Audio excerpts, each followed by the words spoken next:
जय हिंद दोस्तों, स्वागत है आप सभी का अपने यूट्यूब परिवार बीए सेमेस्टर वाला में। दोस्तों, यदि आपका बीए फर्स्ट सेमेस्टर इतिहास यानी मध्यकालीन इतिहास, देखें इतिहास और मध्यकालीन इतिहास दोनों एक ही होता है, ठीक है। जिसमें आपके पेपर का नाम है ancient and early medieval India till 1206 AD, ठीक है। कल यानी 23 नवंबर को डॉक्टर भीमराव अम्बेडकर यूनिवर्सिटी में आपके एग्जाम होने वाले हैं। तो सभी बच्चों के लिए मोस्ट इंपॉर्टेंट है, सभी बच्चे जितने भी छात्र छात्र हैं डॉक्टर भीमराव अम्बेडकर यूनिवर्सिटी सभी से रिक्वेस्ट है कि इस क्वेश्चन पेपर को आगे जरूर सेंड करिएगा, ठीक है।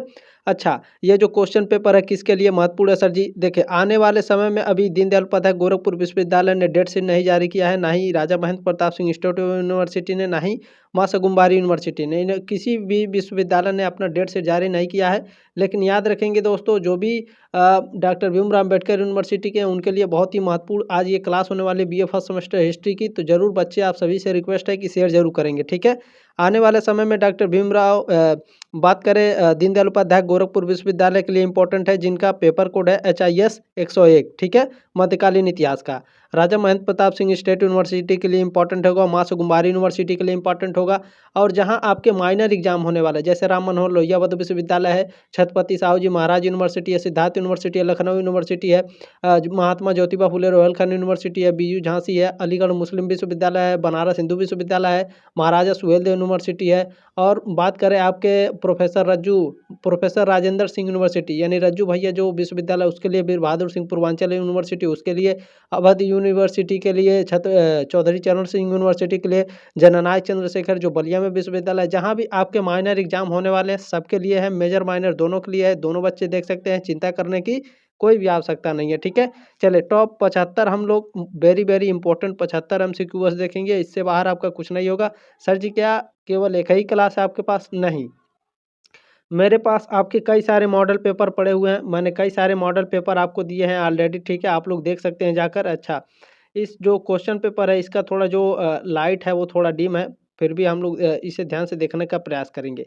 डिस्क्रिप्शन बॉक्स में आपके प्लेलिस्ट का लिंक मैंने दिया है, कम से कम आपके 4 से 5 मॉडल पेपर मैंने उसमें भी आपके सॉल्व कराए हैं, क्वेश्चन पेपर सॉल्व कराए हैं पिछले साल का, वो भी आप लोग देख सकते हैं, ठीक है। दीनदयाल उपाध्याय गोरखपुर विश्वविद्यालय का क्वेश्चन पेपर सॉल्व कराया, क्या सभी के लिए इंपॉर्टेंट होगा? उत्तर प्रदेश में जितने भी यूनिवर्सिटी जहाँ भी आपके ऑब्जेक्टिव एग्जाम होने वाले हैं सबके लिए इंपॉर्टेंट है बाबू, ठीक है। चले ध्यान रखेंगे, 2022-23 का क्वेश्चन पेपर है हिस्ट्री, आपके पेपर का नाम है ancient and early medieval India till 1206 AD, ठीक है। बहुत ही शानदार होने वाली है क्लास, बहुत ही ज़बरदस्त होने वाली है। सभी से रिक्वेस्ट है कि आप ज़रूर इसे शेयर ज़रूर करिएगा व्हाट्सएप पर, ठीक है। देखिए, क्वेश्चन पेपर को सॉल्व कराने में बहुत ही ज़्यादा मेहनत लगती है, उतना मॉडल पेपर में मेहनत नहीं लगती है। तो प्लीज़ आपसे रिक्वेस्ट है, ये आपकी जिम्मेदारी है कि इस क्वेश्चन पेपर को आगे ज़रूर शेयर करिएगा अपने दोस्तों के साथ व्हाट्सएप पर, ठीक है, जिस भी यूनिवर्सिटी के आप छात्र छात्रा हैं। चले स्टार्ट करते हैं बिना देरी के। इसमें पहला प्रश्न देखते हैं आपका क्या पूछा गया भैया।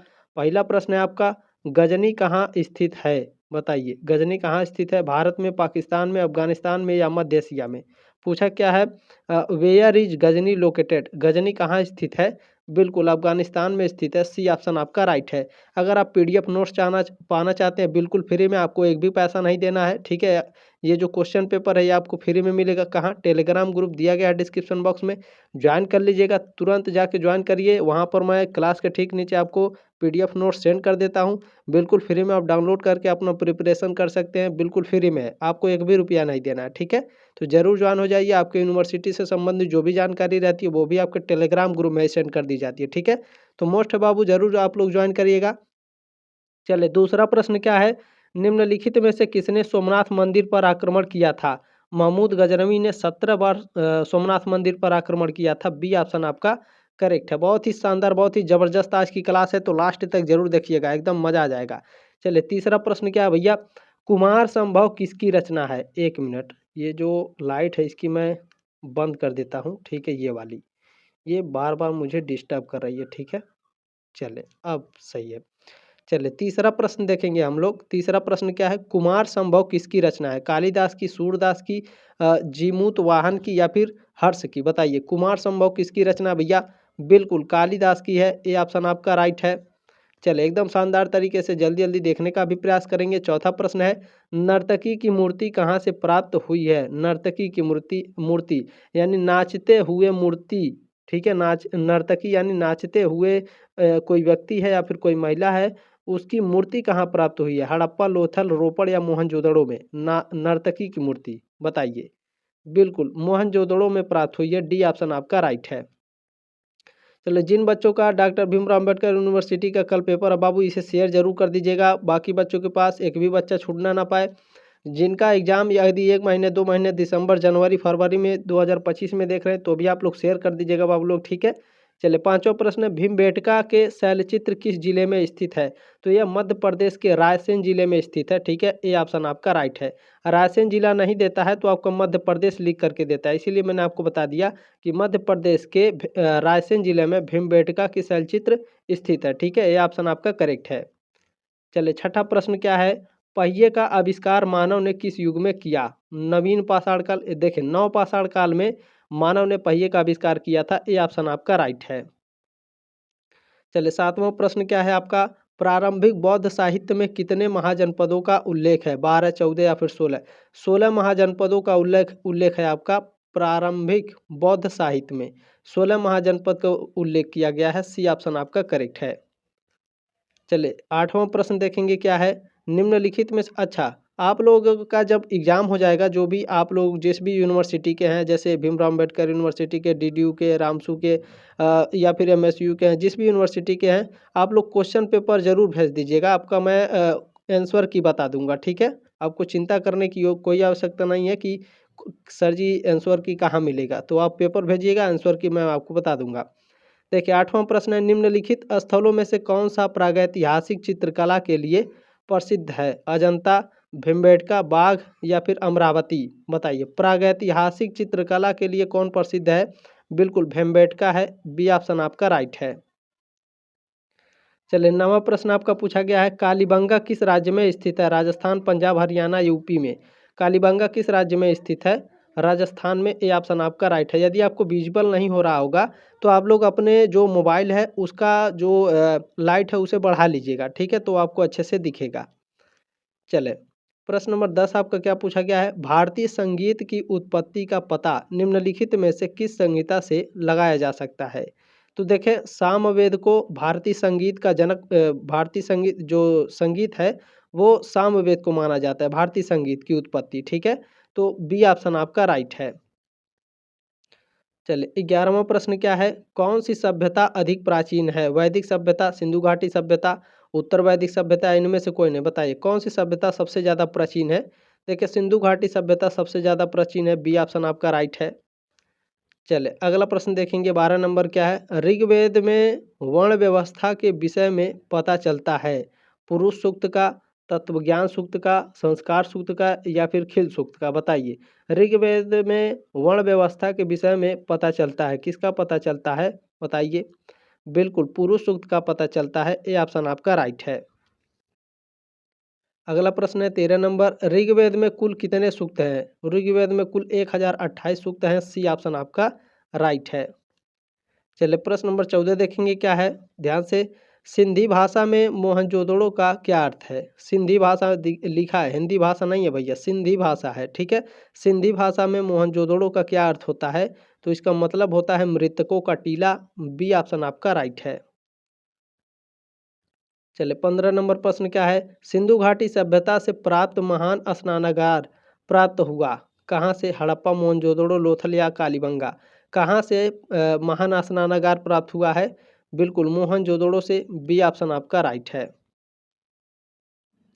16 नंबर प्रश्न है आपका, ध्यान से देखेंगे, हड़प्पा संस्कृति की मुहर और टेराकोटा कला पर निम्नलिखित में से किस जानवर को अंकित नहीं किया गया? तो गाय को अंकित नहीं किया गया है। ये ऑप्शन आपका राइट है 16 का। चलिए, प्रश्न नंबर 17 क्या है, बहुत ही शानदार है, सिंधु सभ्यता के निवासी किस धातु से परिचित नहीं थे? देखिए, तांबा सबसे पहले इन्होंने यूज किया था सिंधु घाटी सभ्यता के लोगों ने, कांसा का भी यूज करते थे और टीन का भी, लोहे का नहीं करते थे भैया। बी ऑप्शन आपका राइट है 17 का।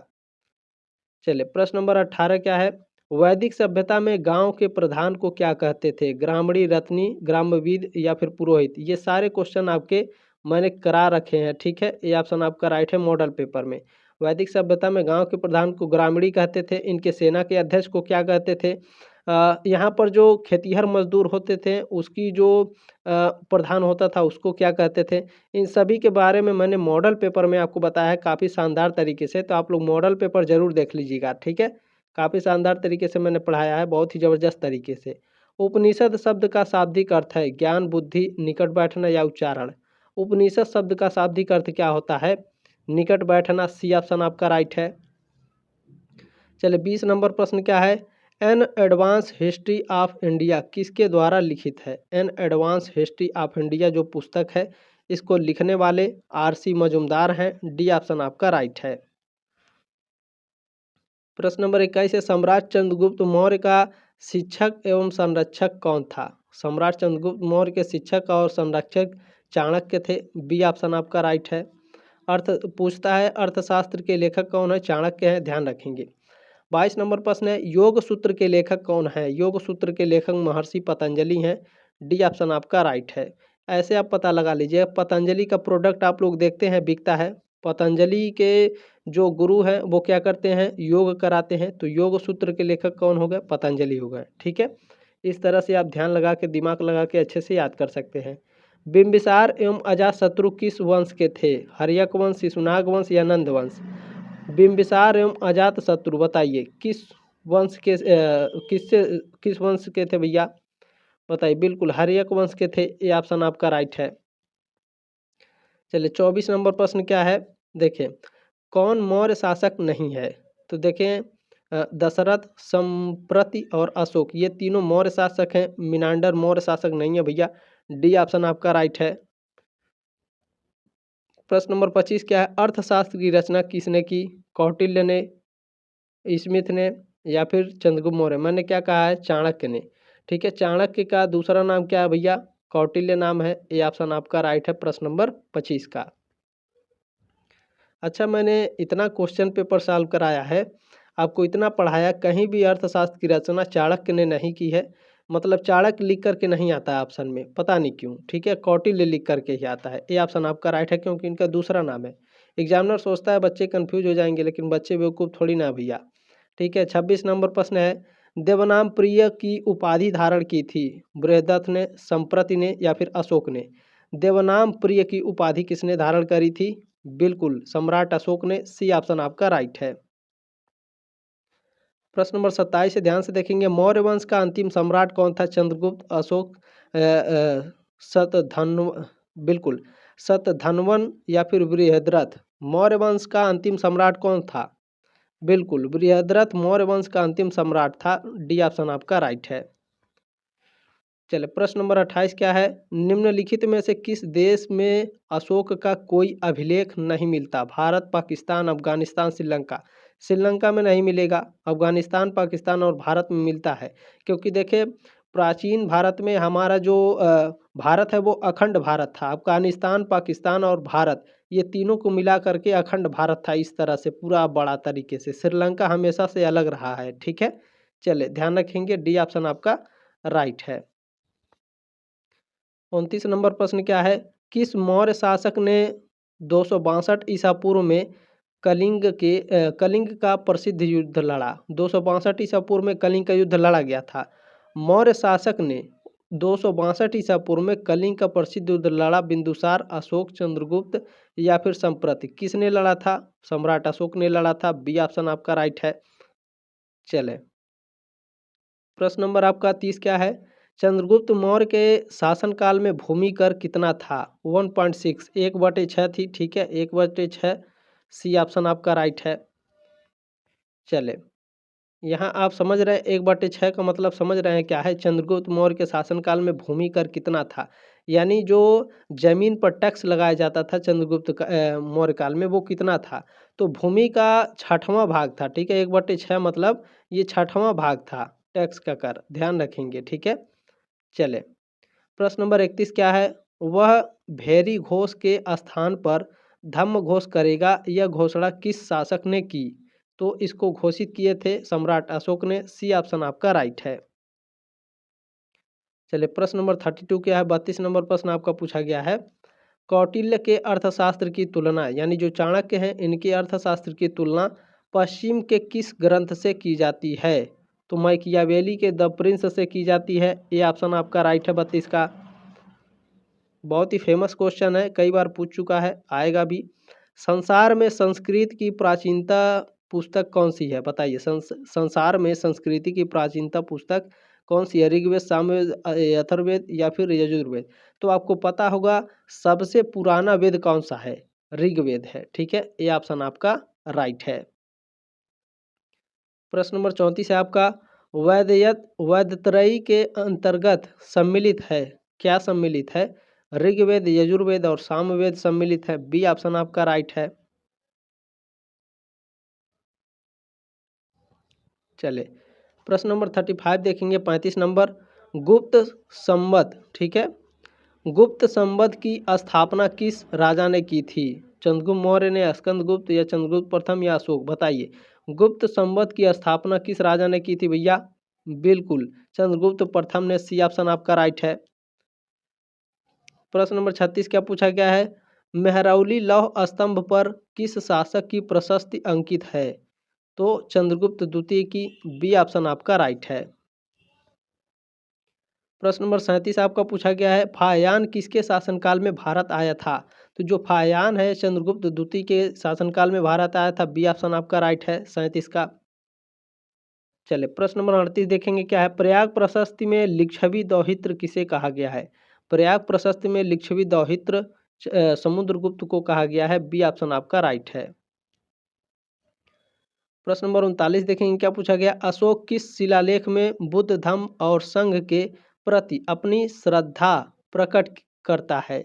तो यह 13वें शिलालेख में करता है बाबू, ध्यान रखेंगे। डी ऑप्शन आपका करेक्ट है।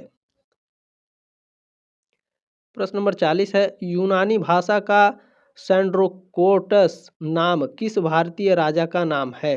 सैंड्रोकोटस नाम बताइए, कोट्टस लिखा है, ठीक है। सैंड्रोकोटस नाम किस भारतीय राजा का नाम है यूनानी भाषा में? तो यह चंद्रगुप्त मौर्य का नाम है। बी ऑप्शन आपका करेक्ट है। शेयर, सब्सक्राइब और लाइक जरूर कीजिएगा दोस्तों, ताकि आप सेकंड सेमेस्टर सब्सक्राइब करेंगे, second semester, third, fourth, fifth और सिक्स सेमेस्टर में भी एकदम धमाकेदार तैयारी करेंगे हमारे साथ। 41 नंबर प्रश्न है, समुद्रगुप्त को किसने भारत का नेपोलियन कहा? बताइए, समुद्रगुप्त को किसने भारत का नेपोलियन कहा था? बिल्कुल बी ए स्मिथ ने कहा था। डी ऑप्शन आपका करेक्ट है 41 का। प्रश्न नंबर 42 है आपका, निम्न में से किसने प्रयाग प्रशस्ति की रचना की? प्रयाग प्रशस्ति की रचना हरिसेन ने की है। डी ऑप्शन आपका राइट है। देखिए हरिसेन यहाँ पे गलत लिखा है, कभी कभी आपको हरिसेन इस तरह से लिख करके देगा ऑप्शन में, ठीक है, ध्यान रखेंगे। प्रश्न नंबर 43 क्या है? किस गुप्त शासक ने दक्षिण भारत को विजिट किया? बताइए, किस गुप्त शासक ने दक्षिण भारत को विजिट, मतलब समझ रहे हैं? मैं कहता हूँ ना, एक बार दोस्तों चैनल पर जरूर विजिट करें। विजिट मतलब आप जाएं वहाँ पर, ठीक है, घूमने जाएं, यानी घूम करके देखें हमारा चैनल कैसा है, उसके बाद ही सब्सक्राइब करें। अगर आपको लगता है कि मैं अच्छे से पढ़ाता हूँ तो ही सब्सक्राइब कीजिए, नहीं तो मत कीजिए, कोई मतलब नहीं है, ठीक है। चलें, तो यदि आपको लगता है हेल्प मिल रहा है हमसे तो ज़रूर सब्सक्राइब करें, सपोर्ट करें, क्योंकि आप लोग सपोर्ट करेंगे तो ही मैं आगे बढ़ूंगा, नहीं तो मैं नहीं बढ़ूंगा, ठीक है।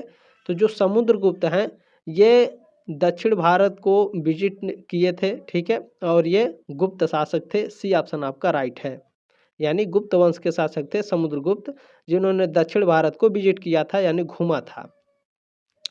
गुप्त सम्राटों की राजधानी कौन सी थी? पाटलिपुत्र, राजगृह, काशी या फिर गया? गुप्त सम्राट यानी जो गुप्त वंश के सम्राट होते थे, इनकी राजधानी कौन सी होती थी भैया? बिल्कुल पाटलिपुत्र है। ये ऑप्शन आपका राइट है।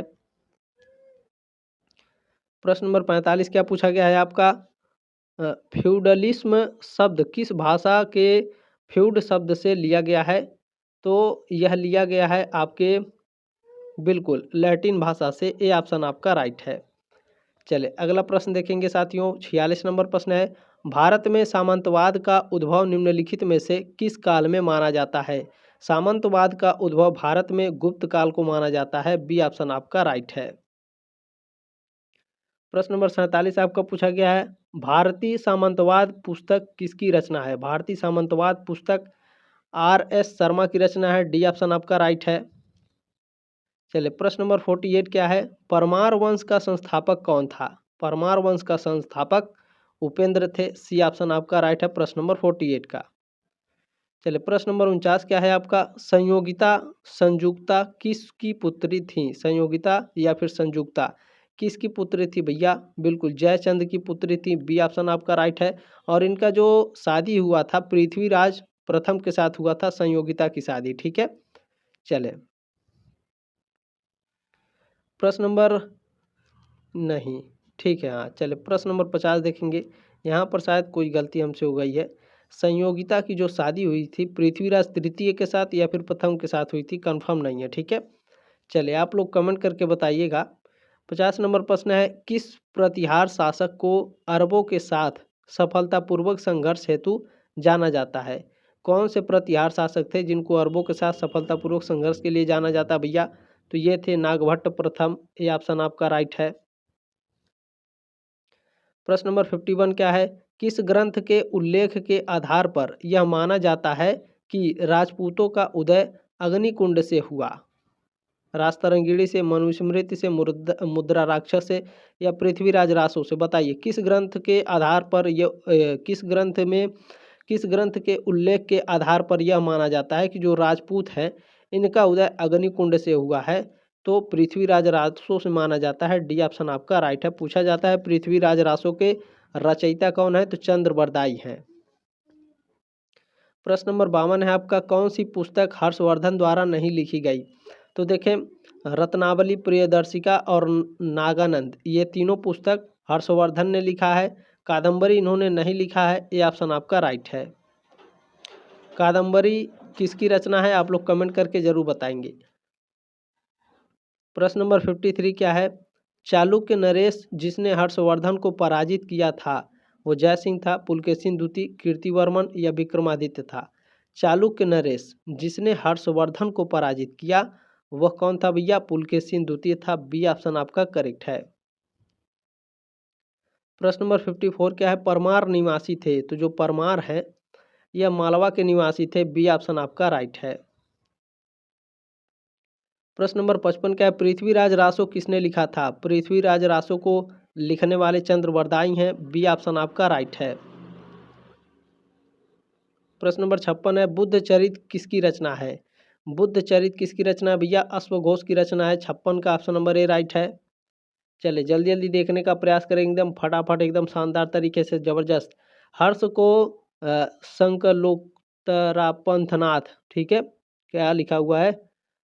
सकलोत्तरापथनाथ, ठीक है। हर्ष को सकलोत्तरापथनाथ किस अभिलेख में कहा गया?